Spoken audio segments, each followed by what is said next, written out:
All right, let's dive into one of the most powerful and, frankly, one of the most mysterious psychedelic compounds out there, N-N-dimethyltryptamine, better known as DMT. And you know what? Let's just jump right into the deep end with the strangest part. People who experience DMT often report meeting these beings. The famous ethnobotanist Terence McKenna had his own way of describing them, and yeah, it's as weird as it sounds. So what is this experience that could possibly lead someone to say something like that? Well, people who've done it often say it's not just a hallucination. They describe it as actually going somewhere else. What's wild is that a lot of people report the exact same sequence of events when they have what's called a breakthrough trip. It kicks off when this waiting room, which is all about these insane geometric patterns and a powerful humming sound. Then, boom, the breakthrough. It feels like you're being shot out of a cannon into another dimension, and that's where people say they have these encounters. Okay, so to make any sense of this, we really need to get a handle on the chemical itself. What in the world is this spirit molecule? So DMT is a tryptamine, but here's the kicker. It's completely natural. This isn't something cooked up in a lab. We find it in hundreds of different plants. And get this, we even find it in our own bodies. It is hands down one of the most intense psychedelics known. And how you take it, that changes everything. If it's inhaled, the whole experience is this incredibly intense blast that's over in like 5 to 15 minutes. But then you have ayahuasca, the Amazonian brew. In that, DMT is mixed with another plant, an MAOI inhibitor, which lets your body absorb it differently. And that stretches the journey out to 4 to 6 hours, a totally different ballgame. That super short duration when it's smoked actually earned it a pretty funny nickname back in the 60s, the businessman's trip.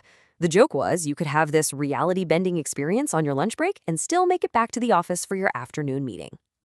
So what is actually going on inside your head to create these, well, these profound and unbelievably bizarre effects? Well, science tells us it hits a few key targets. It mainly works on the same serotonin receptors as things like LSD or magic mushrooms, but it also binds to these things called sigma-1 receptors, which is interesting. But the most dramatic thing it does? It just tanks the brain's normal rhythmic activity. It's like it throws a wrench in the works, completely scrambling your usual brainwave patterns. Okay, and here's where it just gets mind-boggling. Like I mentioned, our bodies make this stuff. It's called endogenous DMT. We've confirmed it's there, in us, right now. But its purpose?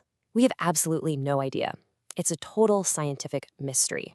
And that, of course, is the million-dollar question. Why do we make it? There's a lot of speculation out there, most famously from Dr. Rick Strassman, who wrote The Spirit Molecule. He suggested that maybe our bodies release it during huge life moments, like birth or death, or even just in our dreams.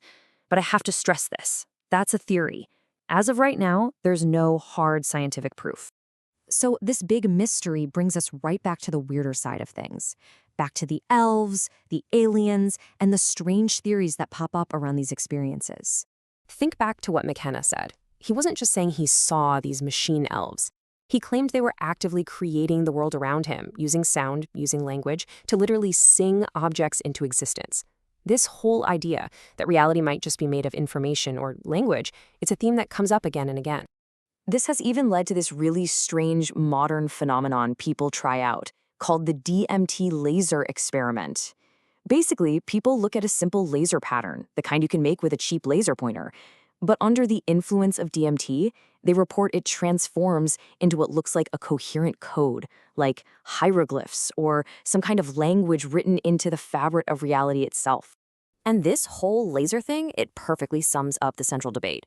On one side, you have the people who think, wow, maybe DMT lets our brains tap into the source code of the universe. But on the other side, you have the skeptical view, which is, look, your brain is on a powerful drug, it's just a master pattern recognition machine, and it's taking a simple visual and creating a complex hallucination out of it.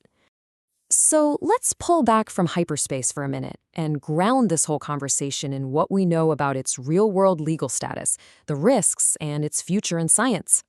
Now, we have to be really clear about this. While DMT isn't considered physically addictive, it is not risk-free. Not at all. It causes a major spike in heart rate and blood pressure, and the experience itself is so powerful, it can be completely overwhelming psychologically. It's especially not recommended for anyone with a personal or family history of psychosis. And its legal status? Well, it's all over the map.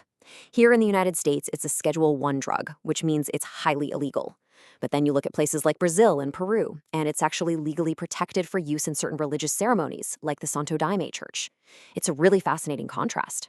But even with all those legal hurdles, there is an incredible renaissance happening right now in psychedelic research. Scientists are seriously looking into DMT's potential for treating things like severe depression and even helping people who are terminally ill cope with their end-of-life anxiety. So after all that, we're left with this one massive question that's really the heart of the mystery of the spirit molecule. Is this stuff a key that unlocks a door to a totally separate reality filled with its own inhabitants? Or is it just a flashlight, one that illuminates the unbelievably complex alien landscapes that already exist deep, deep down in our own minds? Right now, that answer is still just out of reach.